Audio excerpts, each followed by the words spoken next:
orang-orang yang beriman dan beramal saleh, dari wajahnya saja sudah kelihatan bahwa mereka itu senang sekali dan mereka merasa ridho tentang hasil yang mereka kerjakan. Jadi mereka merasakan bahwa ternyata yang kita lakukan di dunia dulu itu ada hasilnya, yaitu mereka masuk surga di mana mereka mendapatkan kenikmatan.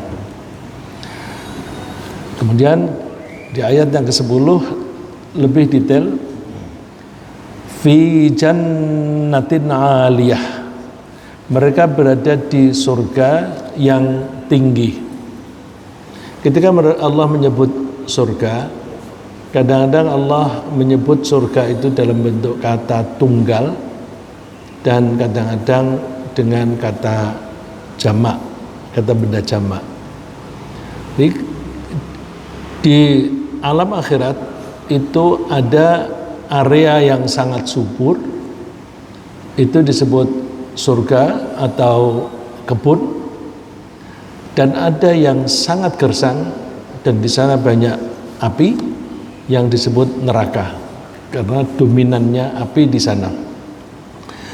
Nah, ketika Allah menyebut jannah dalam bentuk kata benda tunggal, itu pada umumnya menunjukkan arti surga secara menyeluruh. Jadi seluruh daerah yang subur, yang fasilitasnya lengkap di sana, itu disebut surga atau kebun. Jadi secara umum. Kemudian kita masing-masing, mudah-mudahan kita termasuk yang ada di sana, kita masing-masing akan mendapatkan kapling, sekapling. Tapi satu kaplingnya di sana itu luas sekali.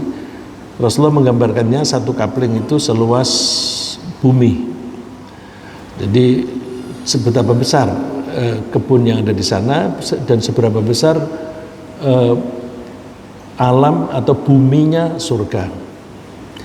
Jadi ketika Allah menyebut jannah dalam bentuk tunggal, itu kebun itu secara menyeluruh, kemudian kapling-kapling itu juga disebut jannah. Oleh karena itu ketika Allah menyebut seseorang atau beberapa orang itu akan masuk surga, itu yang dinyatakan dalam bentuk jamak, jannatin tajri misalnya. Dan digambarkan surga itu tinggi, aliyah, tinggi ini memberikan kesan yang tinggi apanya? Yang tinggi datarannya, karena di sana juga bumi, ya, kita mengiaskan bumi kita di sini. Tentu bumi di sana tidak persis seperti yang ada di sini, cuma kita biasanya mengimajinasikan sesuatu yang belum pernah kita lihat, kita bandingkan dengan benda yang serupa yang pernah kita lihat, ya. Tapi beda, ya. Bedanya itu misalnya ketika kita nanti di surga, kita akan ketemu buah-buahan, kita akan bisa mengatakan, oh ini buah mangga, ini buah apel, ini buah delima. Tapi ketika dirasakan beda delimanya di sana dan delimanya di dunia. Jadi kelihatannya seperti apa yang ada di dunia tapi beda. Oleh karena itu kalau kita membayangkan apa yang ada di akhirat hanya sebatas kemampuan kita, yaitu sebatas pengalaman kita dan pengamatan yang pernah kita lakukan selama di dunia. Maka ketika disebut fi jannatin 'aliyah, di surga yang tinggi. Nah, kita di dunia ini ada dataran tinggi. Kita mendapatkan gambaran bahwa surga itu dataran tinggi, sedangkan neraka dataran rendah. Itu gambaran kita, ya. Dari mana? Satu disebut fi jannatin 'aliyah. Kemudian banyak sekali apa yang diuraikan oleh Rasulullah SAW bahwa orang makin soleh, derajat atau level di surganya itu makin tinggi. Misalnya orang yang hafal Al-Quran dan melaksanakan ajaran Al-Quran, maka orang itu akan dianjurkan oleh malaikat, coba baca Al-Quran. Kemudian begitu dia membaca satu ayat saja, silahkan naik, coba baca lagi. Dia baca satu ayat lagi, naik lagi satu derajat lagi, baca lagi, iqra wartaqi, iqra, bacalah, wartaqi, dan naiklah. Itu kemudian digambarkan setelah ayat Al-Quran sudah habis, minal jinnati wan nas, itu tidak ada level yang di atasnya lagi. Nah, itu memberikan gambaran, oh berarti di surga itu adanya di dataran tinggi dari bumi sana. Makin tinggi tempatnya, makin nyaman. Kita membayangkan kalau di dunia ini, kalau terlalu tinggi, bernafas sulit karena oksigennya tipis.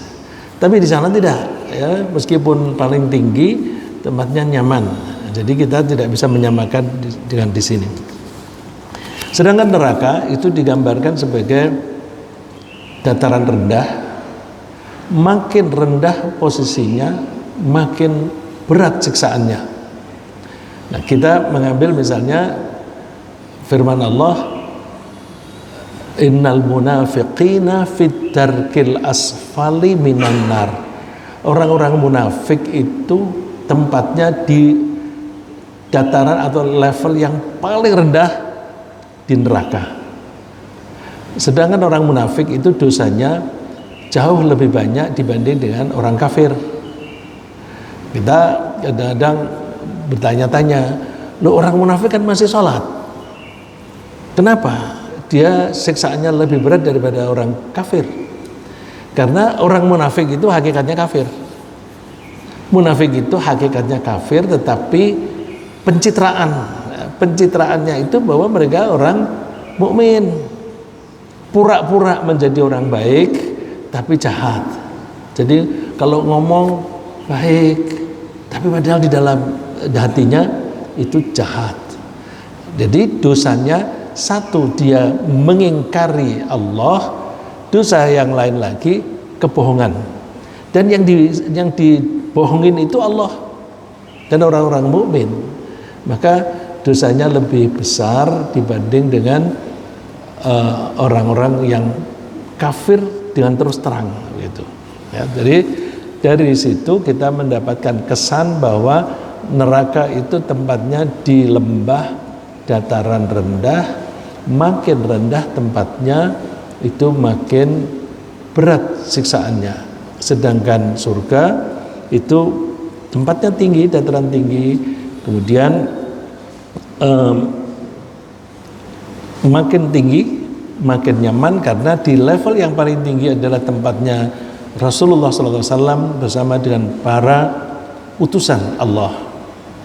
Ada yang bertanya, apakah orang-orang selain para nabi itu bisa di tempat yang paling tinggi? Kesannya dari beberapa hadis itu bisa. Karena misalnya yang saya tadi sebutkan, orang yang hafal Al-Quran dan menerapkan ajaran Al-Quran dalam kehidupan sehari-hari, maka dia ketika membaca minal jinnati wan nas, ayat yang terakhir dari Al-Quran, dia akan naik di level yang sudah tidak ada di atasnya lagi. Maka berarti di level yang sama dengan para nabi. Kemudian bagaimana keadaan di surga? Itu ada datarannya memang dataran tinggi, tapi juga ada bangunan-bangunan yang tinggi. Jadi kalau di dunia ini orang membuat bangunan makin tinggi karena tanah terbatas, tapi jumlah manusianya makin tambah.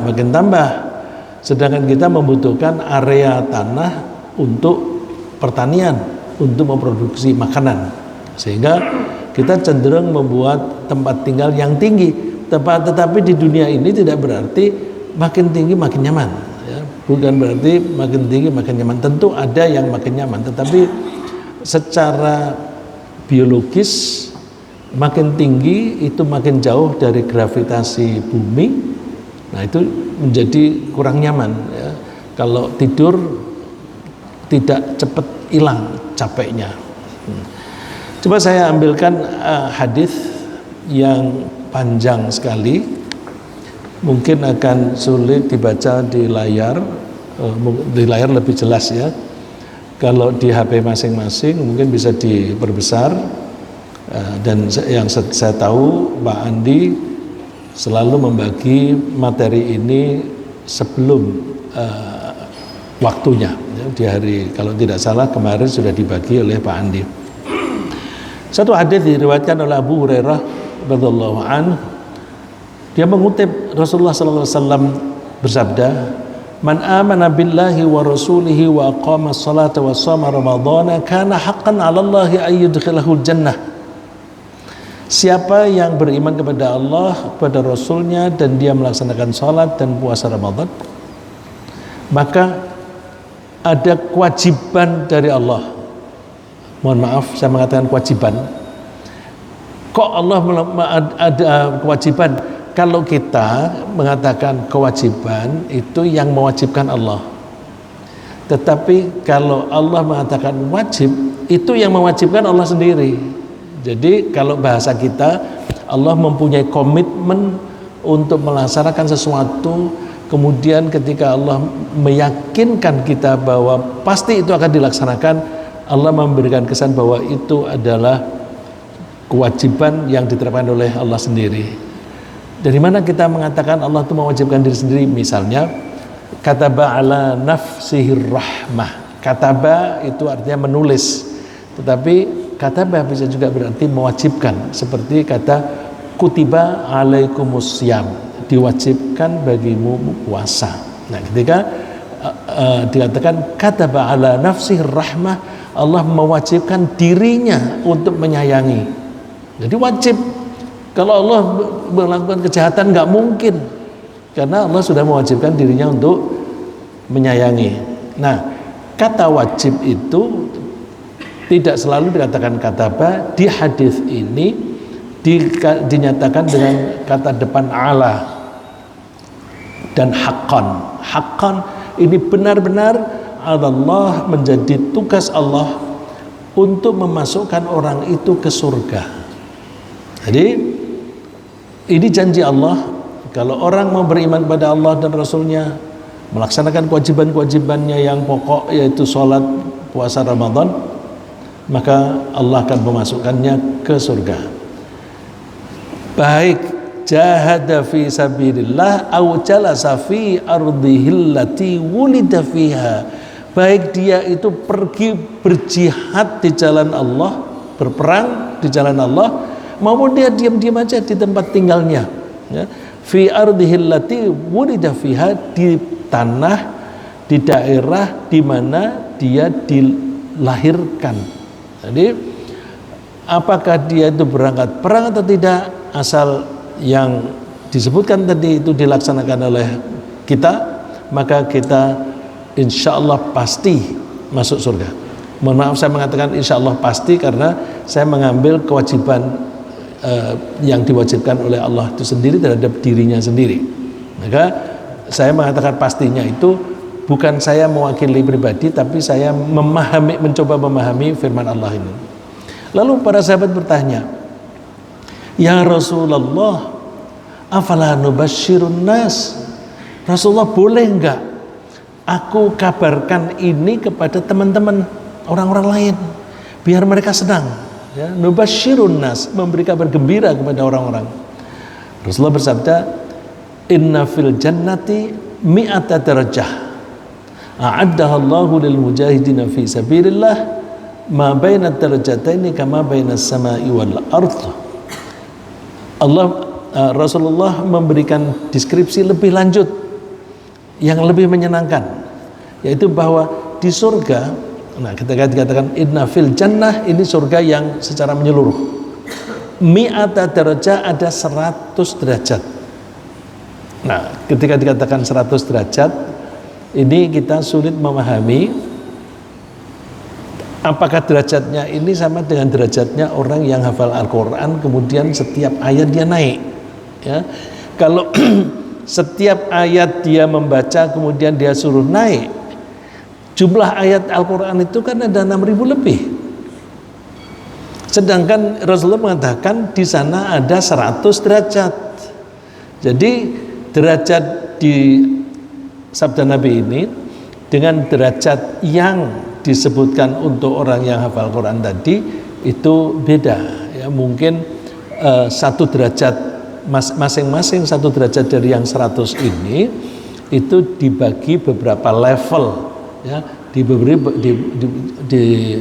beberapa level yang kalau orang yang membaca Al-Quran tadi naik satu level lagi, tetapi derajatnya masih sama, kemudian naik lagi ke derajat yang lebih banyak.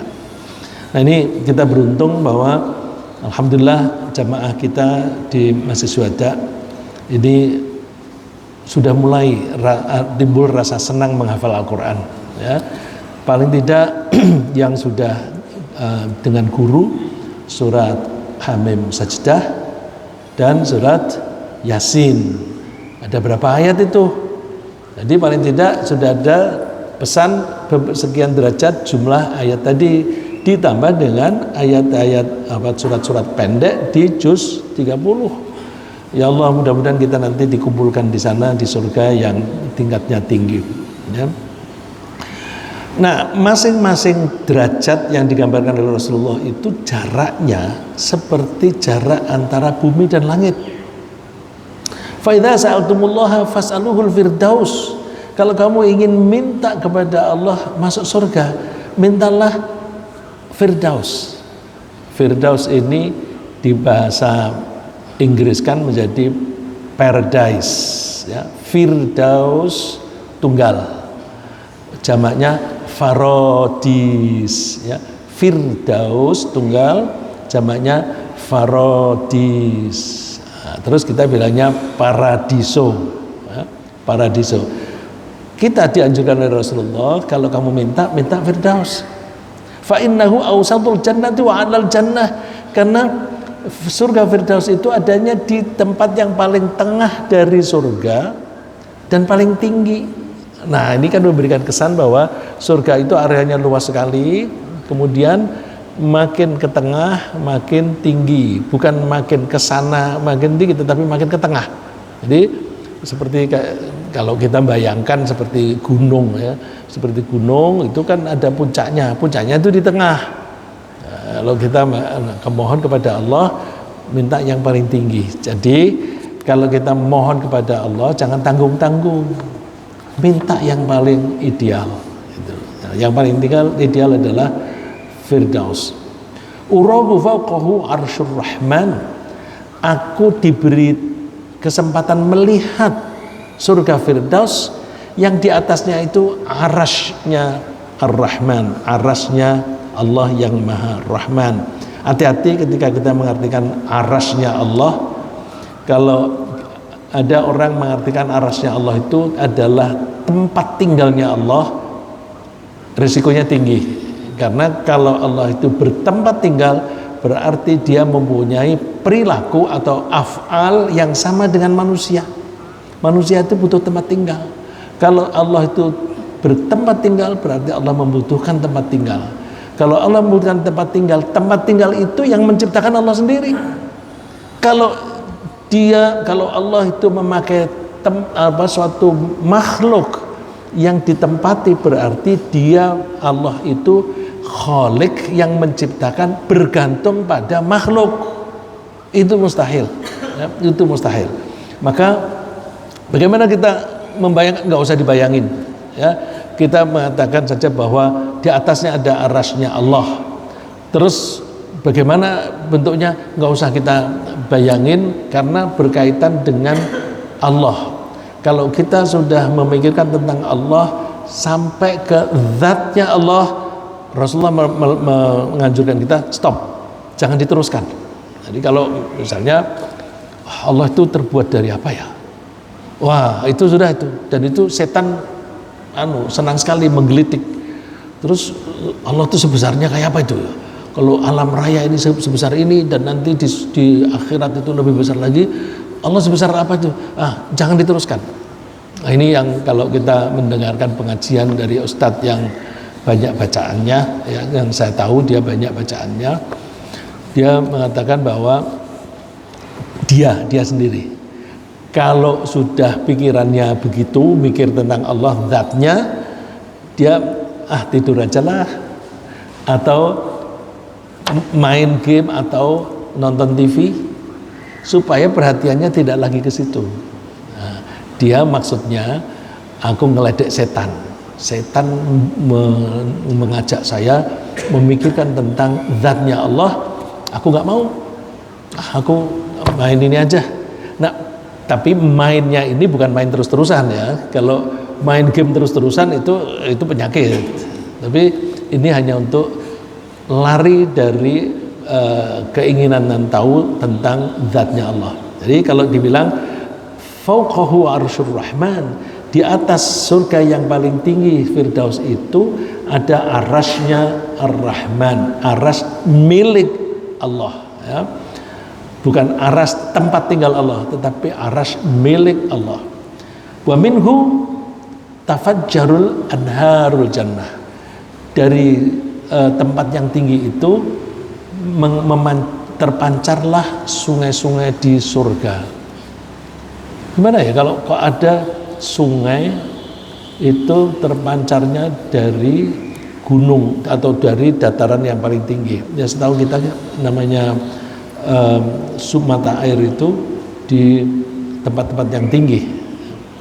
Nah kalau tempat tinggi itu kok bisa ada mata air gimana? Karena curah hujan di sana tinggi. Ya.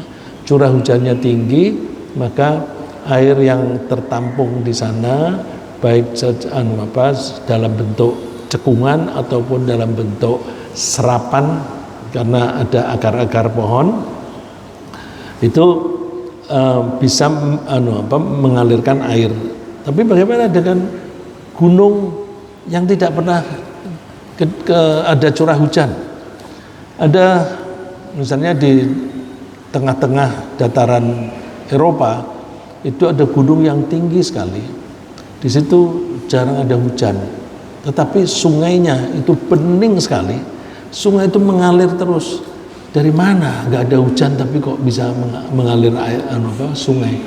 Karena tempat yang tinggi kalau di dunia ya, di akhirat kita nggak tahu persis. Kalau di dunia tempat yang tinggi itu terlalu dingin sehingga udara yang mengandung hidrogen dan oksigennya itu membeku menjadi es, salju. Ada daerah yang selalu tertutup salju. Rupa-rupa salju itu fungsinya mirip-mirip dengan hujan dalam hal memberi mata air. Ya, saya mencoba melihat, kebetulan saya mendapatkan kesempatan seperti itu. Saya lihat rupa-rupanya ketika ada matahari itu suhunya kan agak lumayan, ya rendah, tetapi agak lumayan, dan air itu menguap pada suhu berapapun dan juga meleleh pada suhu yang agak tinggi. Nah, di ujung-ujung dari salju itu ada tetesan air, setetes. Nah, tetesan ini dari berbagai penjuru, nanti air yang satu tetes, dua tetes ini mengalir ke bawah dan nanti berkumpul jadi satu di tempat yang rendah. Ketika berkumpul, terus dia mengalir menjadi sungai. Jadi, Masya Allah, Allah Maha Kaya dan Maha Pintar, bisa memberi kita minum tanpa memberi curah hujan. Nah, itu tadi gambaran bahwa di surga itu dataran tinggi. Nah, ini ayat yang hadis yang saya sebutkan tadi untuk orang yang ahli Quran. Ahli Quran itu orang itu membaca Al-Quran dengan benar, dengan baik, dia memahami maknanya, dia melaksanakan ajarannya, itu yang disebut ahli Quran. Nanti kalau hanya Pandai membaca Al-Quran dengan lagu-lagu itu belum ahli Quran. Hafal Al-Quran belum memahami isinya juga belum ahli Quran. Ya, tapi makin mendekatilah. Ini hadis yang saya kutip di layar ini diriwayatkan oleh Abdullah bin Amr bin As. Dia ngutip Rasulullah SAW bersabda, yuqalu li sahibil Quran iqra warqa. Hadis ini bunyinya iqra warqa. Ada hadis versi lain wartaqi. Artinya sama. Iqra, bacalah Al-Quran, warqa, dan naiklah. Warattil, dan bacalah dengan tartil. Kama kunta turattilu fid dunya, seperti kamu dulu membaca dengan dengan tartil ketika hidup di dunia. Ini kita ketika menghafal itu kan pakai guru kita mengajari kita membacanya dengan tartil, tapi seringkali kita itu buru-buru sehingga untuk tartil agak sulit. Kalau mau baca Al-Quran dengan tartil, pelan-pelan, dengan harapan nanti aku besok akan mempraktekkan membaca Al-Quran dengan tartil supaya aku bisa naik ke derajat yang lebih tinggi di Quran, ya, di akhirat. Ya. Fa inna manzilataka inda akhiri ayatin takrauha. Manzil, tempat tinggalmu di surga itu adalah tempat yang paling akhir, ayat yang terakhir yang kamu baca. Ayat yang paling akhir. Itu tadi yang saya katakan, ketika orang yang ahli Quran tadi membaca Al-Quran, setiap ayat itu naik satu derajat. Nanti sampai dengan ayat yang terakhir itu sudah tidak ada tempat lagi yang lebih tinggi, dan itulah tempatnya. Mudah-mudahan kita makin hari makin mencintai Al-Quran, dan kita makin kuat komitmen kita ingin mempelajari, membacanya, memahami artinya, dan bahkan menghafalnya. Kemudian di samping dataran tinggi, tanahnya itu mendaki, juga ada bangunan yang tinggi. Nah, kita tidak bisa bayangkan karena dataran tinggi itu orang yang berada di bawah bisa melihat orang yang di atas. Kalau kita di sini, orang yang di atas kecil sekali kalau tingkatnya itu sampai ratusan. Lakinil ladzina taqaw rabbahum lahum ghurafun min fawqiha ghurafun mabniyatun tajri min tahtiha al-anhar. Wa'adallah la yukhlifullahu al-mi'ad. Akan tetapi orang-orang yang bertakwa kepada Tuhan mereka akan mendapatkan tempat-tempat yang tinggi. Ghurfah itu semacam kamar atau apartemen, ya, atau floor, ya, lantai di bangunan yang tinggi. Ya, di sana ada ghuraf atau ghurfah, level-level yang di atasnya ada lagi, ya. Ghurafun min fawqiha ghuraf. Lantai yang di atasnya ada lantai lagi, di atasnya ada lantai. Mabniyah, yang dibangun. Nah, ini makanya kesannya itu gedung, bangunan. Kita membayangannya gedung, ya, tapi gedungnya kayak apa kita tidak bisa menggambarkan persis, ya, karena Allah memberikan gambaran itu dengan perumpamaan yang pernah kita lihat. Nanti kalau kita betul-betul di sana, itu seperti yang digambarkan oleh Rasulullah, mala aina ra'at wala udhuna sami'at wala khatra fi qalbi rajul. Benda-benda yang di sana itu ternyata kita belum pernah melihat yang seperti itu ketika kita di dunia. Kalau ada suara, kita belum pernah mendengar suara yang semacam itu. Suara ini nanti kalau kita pembahasannya lebih jauh, saya akan ambilkan ayat-ayat atau hadis-hadis yang relevan. Bidadari, para istri di surga itu suka menyanyi. Di sana suka menyanyi dan lagunya indah, suaranya indah yang tidak pernah kita dengar di sini. Mohon maaf saya tadi menyebut bidadari, saya cabut, karena tidak pas kalau diartikan wanita di surga itu disebut sebagai bidadari. Karena ketika kita menyebut bidadari itu bahasa Inggrisnya angel. Angel itu bahasa Arabnya apa tuh?